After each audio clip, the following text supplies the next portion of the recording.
성도님들 안녕하십니까? 오늘 살펴볼 말씀은 신명기 24장입니다.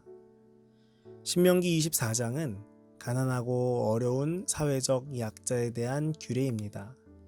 첫 번째 부분에서는 이혼당한 여인의 인권을 보호하는 규례입니다. 이혼하기 위해서는 정당한 사유가 있어야 하며 반드시 이혼 증서를 써줘야 했습니다. 이것은 이혼의 남용을 막기 위한 법이었습니다. 그 다음은 가난한 자를 위한 규례인데요. 가난한 자의 물건은 전당 잡지 말아야 했고 전당 잡았을 경우에도 해 지기 전에 돌려주어야 했습니다. 그리고 가난한 자의 품삯을 미루지 말고 당일에 주도록 하셨습니다. 또한 나그네와 고아와 과부에 대하여는 송사를 억울하게 하지 말며 옷을 전당 잡지 말고 수확물을 남겨주어야 했습니다. 1절에 이혼증서.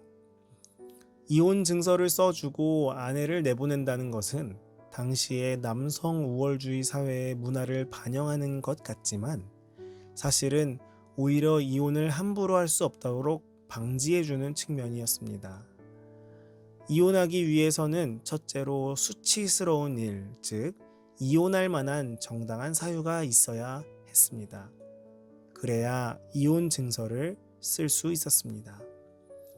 그것은 원래 쉬운 일이 아니었습니다. 흔히 간음으로 생각할 수 있지만 간음죄는 사형으로 처벌됐기 때문에 간음은 아니었을 것이고 이것은 모종의 심각하고 수치스러운 일로 아내 편에서 성적인 것과 연관된 부적절하고 떳떳하지 못한 행동을 가리킬 수 있습니다.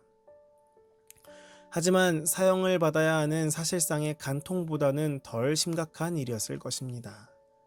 그런데 이러한 모세의 법도를 예수님 당시 중요한 유대 랍비파 중 하나인 힐렐 학파는 수치스러운 일을 남편을 기쁘게 하지 못하는 모든 이유로 해석하여 이혼을 굉장히 남자의 측에서 함부로 할 수 있도록 해석했습니다. 그러나 그리스도께서는 이혼이 이렇게 쉽게 허용되는 것은 하나님의 뜻이 아니며 이 같은 규정은 단지 그들 마음의 완악함 때문에 만들어진 것이라고 설명하셨습니다. 둘째로 이혼 증서를 써야 한다는 것은 법적인 행위이기 때문에 이혼의 남용을 막고 여성의 인권을 보장해주는 역할을 했습니다. 다만 이것을 유대인들이 이혼 증서만 써주면 합법적인 이혼이 가능한 것으로 해석하여 남용했던 사실을 우리는 잘 알고 있습니다. 5절에 아내를 즐겁게 할지니라. 신혼생활 중에 있는 남자에게는 병역 의무 및 각종 공무를 특별히 면제해 주라는 뜻이었습니다.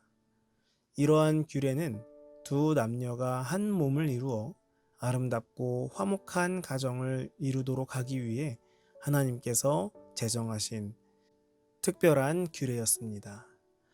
이스라엘에서 기업을 물을 후사를 만드는 것은 중요한 일이었습니다. 그것은 어떤 의미에서 전쟁에 나가는 것보다 중요했습니다. 남편이 아들이 없이 전쟁에서 죽을 경우에는 많은 재산상의 문제가 발생하기 때문이었습니다. 6절에 맷돌.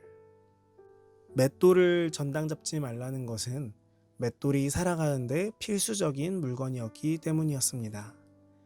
전당물을 취할 때에는 채권자가 채무자의 집에 들어가지 못했으며 채무자가 전당물을 직접 들고 나올 때까지 기다려야 했습니다. 이것은 아무리 빚진 자라도 그의 수치를 감해주고 인권을 존중해 주시는 하나님의 마음을 우리는 살펴볼 수 있습니다. 가난한 자의 옷을 전당 잡았을 경우에는 해가 지기 전에 돌려주어야 했습니다. 그 당시에 가난한 사람들은 이불이 따로 없고 겉옷을 이불 삼아 잠자리에 들었기 때문입니다. 하나님께서는 오늘날의 우리도 이런 사랑과 배려의 원칙을 지키기를 원하십니다. 우리는 그리스도인이기에 이익과 효율만을 바라보는 것이 아닌 사람의 마음을 바라보아야 합니다. 우리의 마음 가운데 그리스도의 사랑이 가득하게 되기를 간절히 바랍니다. 15절에 품삯을 간절히 바람이라. 하루의 품삯은 고용주가 보기에는 비록 하찮을 것일지라도 품꾼에게 있어서는 생명줄에 해당했습니다. 그렇기 때문에 이것이 더디 지급될 경우 품꾼의 마음은 애가 타고 그것이 빨리 지급되기를 학수고대하기 마련이죠.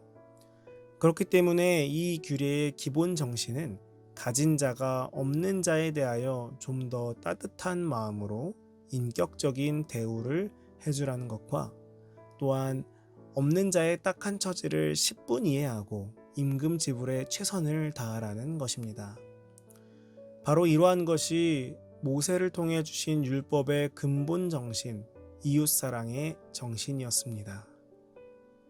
16절에 각 사람은 자기 죄로 말미암아 죽임을 당할 것임이니라. 인간 개개인은 하나님의 뜻에 따라 창조된 독립적인 인격체이므로 이처럼 각자가 자신의 행위에 대해서만 책임을 지는 것은 지극히 당연한 일입니다. 그럼에도 이러한 원칙이 강조되고 있는 이유는 당시 고대 이방 국가에서는 중범죄자일 경우 당사자는 물론이요 자녀 및 가족, 심지어 친족들까지 몰살시키는 연대처형법이 성행했기 때문입니다. 하나님께서는 죄를 저지른 본인이 자신이 지은 모든 죄값을 담당하도록 하셨습니다. 이 규례가 적용된 모범적인 예로는 요아스를 암살한 범인들을 처형할 때 그 자녀들은 죽이지 않고 살려준 아마샤의 경우가 있습니다. 하나님의 법은 분명하게 자신의 죄를 자신이 책임지도록 하고 있음을 우리는 살펴볼 수 있습니다. 18절에 애굽에서 종이 되었던 일과 내 하나님 여호와께서 너를 거기서 속량하신 것을 기억하라. 하나님께서 이스라엘에게 가난하고 소외받는 이웃들에 대해 그 은혜와 긍휼을 베풀 것을 명하시는 이유이자 근거였습니다. 즉 이스라엘 역시 지난날 애굽에서 압제당했으나 하나님의 크신 은혜와 사랑에 의해 속량받았으므로 그들도 이제 남에게 은혜를 베풀어야 한다는 것입니다. 이것은 우리에게도 마찬가지로 적용됩니다.